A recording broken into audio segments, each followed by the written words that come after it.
नमस्कार दोस्तों। आपको मालूम है कि हमारे पड़ोस का ये तटपुंजा देश पाकिस्तान कुछ दिनों पहले सऊदी अरब से डिफेंस पैक्ट साइन करके बहुत बड़ी डींगे हाँक रहा था।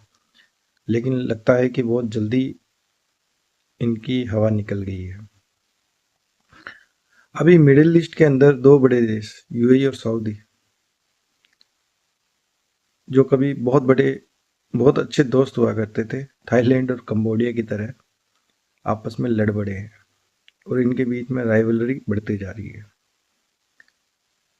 सऊदी और यूएई की बात करें तो जो यूएई है उसके पास गैस के भंडार है और सऊदी के पास वर्ल्ड के सेकंड लार्जेस्ट ऑयल रिजर्व है। लेकिन यूएई ने अपना जो इन्वेस्टमेंट है डाइवर्सिफाई कर रखा है और इसराइल के साथ उसने अपने संबंध सुधार लिए हैं। अब पाकिस्तान ने सऊदी के साथ डिफेंस पैक्ट साइन किया तो यूएई जो है वो इंडिया के साथ डिफेंस पैक्ट साइन कर रहा है, यानी कि इंडिया की अब मिडिल ईस्ट में अच्छी एंट्री हो गई है। अब इसका ये फायदा होगा कि इंडिया, इसराइल और यूएई ये एक डिफेंस पैक्ट साइन हो सकता है।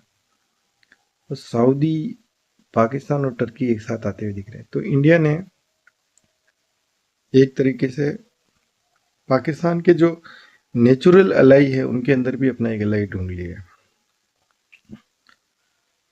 अब होगा ये कि दुनिया के अंदर जो छोटे छोटे ग्रुप्स बन रहे हैं और छोटे छोटे जो फॉल्ट पॉइंट्स बन रहे हैं, यानी कि युद्ध के छोटे मैदान जो तैयार हो रहे हैं, जैसे अभी ईरान के अंदर गृह युद्ध की स्थिति है, तो अब ईरान के अंदर चाइना और रूस पूरी तरीके से अपनी फौजों को इसके सपोर्ट में भेज रहे हैं।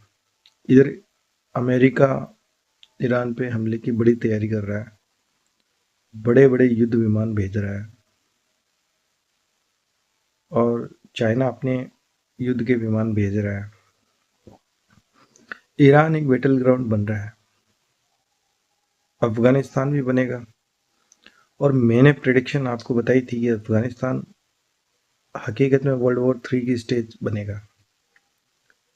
उसके अंदर पाकिस्तान और ये जो आसपास के छोटे बड़े जो मिडिल ईस्ट के कंट्रीज है, ये तो इस बड़े युद्ध की शुरुआत में खत्म हो जाएंगे, बिखर जाएंगे, क्योंकि इन देशों का संभलना मुश्किल है।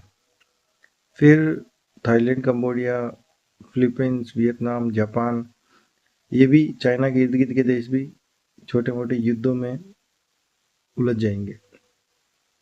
सेंट्रल एशिया के अंदर आर्मेनिया, अजरबैजान, ये इटली, ग्रीस और टर्की ये आपस में उलझ जाएंगे।